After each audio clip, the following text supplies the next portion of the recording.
ఓం శ్రీమాత్రే నమః. నరతేజం కథ.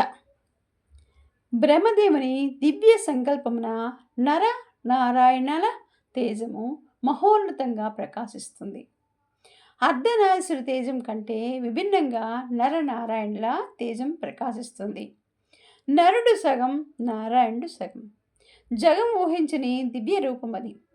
చేత ధనస్సు ధరించిన ఋషి స్వరూప నరతేజం, చేత మురుడును ధరించిన శ్రీకృష్ణ తేజం నారాయణ స్వరూపం. దివ్య సంకల్పంతో పాటు అమలిన కృషి ఉంటే నరుడు నారాయణుడు అవుతాడన్న తత్వము అస్వరూపం తెలియజేస్తుంది. బ్రహ్మదేవుని ఎదకమలంలో జనించిన ప్రతి యోచన తేజం ఒక దివ్య ప్రయోగమే అని చెప్పవచ్చును. బ్రహ్మదేవునికి ఆనతిని అనుసరించి నరనారాయణ తేజం మానవలోకంలోకి నిలిచింది. నాటి మానవులంతా ఆ దివ్య తేజాన్ని నిర్మల కృషి ఉంటే నరుడు నారాయణుడు అవుతాడన్న దృష్టికి వచ్చారట. అజ్ఞానానికి దూరం అవసాగారు. తన ప్రయోగం ఫలించిందని బ్రహ్మదేవుడు సంతసించాడు. ద్వాపర యుగాన నారాయణుడు శ్రీకృష్ణుగాను, నరుడు అర్జునుడుగాను జన్మించారు. బ్రాహ్మణుని గో సంరక్షణ నిమిత్తము ద్రౌపది ధర్మరాజుని మందిరాన్ని ఉన్న సందర్భాన అర్జునుడు ధనుర్బాణాల నిమిత్తము ఆ మందిరానికి వెళ్ళాడు. ఆపై నియమానుసారము తీర్థయాత్రలకి పయనమయ్యాడు. అర్జునుడు దక్షిణ దేశమందున సౌభద్ర తీర్థమును చేరుకొని అక్కడ స్నానం చేయాలనుకున్నాడు.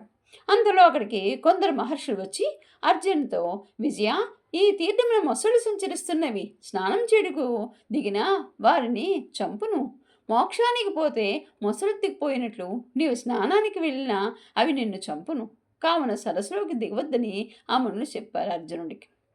మునులు ఆ మాటలను విన్న అర్జునుడు చిరునవ్వు నవ్వి, సామాన్యుడు మోక్ష ప్రయత్నం చేసి మొసలి బారిన పడకపోవచ్చును, కానీ నారాయణ తేజానికి దగ్గరైన నరతేజం మోక్షానికి పోతే మాత్రం దానిని మొసలెత్తుకుపోదు. ఆ తేజ ప్రభావాన మొసలే మనిషి అయిపోతుంది అంటూ సరస్సులోకి దిగాడు. సరస్సులో దిగిన వెంటనే అర్జునుడికి ఒక మొసలి పట్టుకుంది. అయితే అర్జున్ని తాగ్గానే మొసలి ఒక అందమైన అప్సరసగా మారిపోయింది. ఆ అప్సరస, దేవా, నేను ఒక అప్సరస స్త్రీని, నా పేరు నంద, నాతో పాటు మరొక 4 చిలికత్తలు వచ్చారు. ఇక్కడికి దగ్గరున్న సరస్సులోనికి మొసళ్ళుగా పడి ఉన్నారు.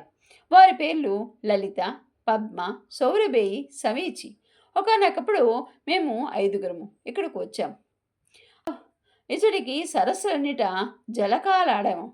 దూర్వాస మహాముని శిష్యుడు ఒకడు ఇచ్చట తపస్సు చేసుకొని చుండగా అతన్ని ఆట పట్టించాలని అతడిపై నీరు జల్లాం. అప్పుడు ఆ ముని కోపించి మమ్మల్ని మొసళ్ళు కమ్మని శపించాడు. అదే సమయాన అక్కడికి వచ్చిన నారద మహర్షి చూచి మేము అతని పాదాలపై పడి జరిగిన విషయమంతా మహర్షికి చెప్పాం. నారద మహర్షి ముని శాంతింపజేశారు. నరుడైన అర్జున్ని స్పర్శతో మాకు శాప విమోచనం జరుగుతుందన్నారు. అందుకు ముని సమ్మతించాడు. కావున చెలికత్తెల శాపాన్ని కూడా మీరు తొలగించాలి, మీరే అర్జునుడు అయి ఉంటారు అంది. అర్జునుడు అందరి శాపం తొలగించాడు. అక్కడ ఉన్న మహర్షుల్ని నియమ సాధన వల్ల నరతేజం సురతేజ స్థాయికి ఎదుగుతుందని అర్జునుడు నిరూపించాడు అని అన్నారు. అప్సరసులు తమ లోకానికి వెళ్ళిపోగా అర్జునుడు మహర్షులకు నమస్కరించి ముందుకు సాగిపోయాడు.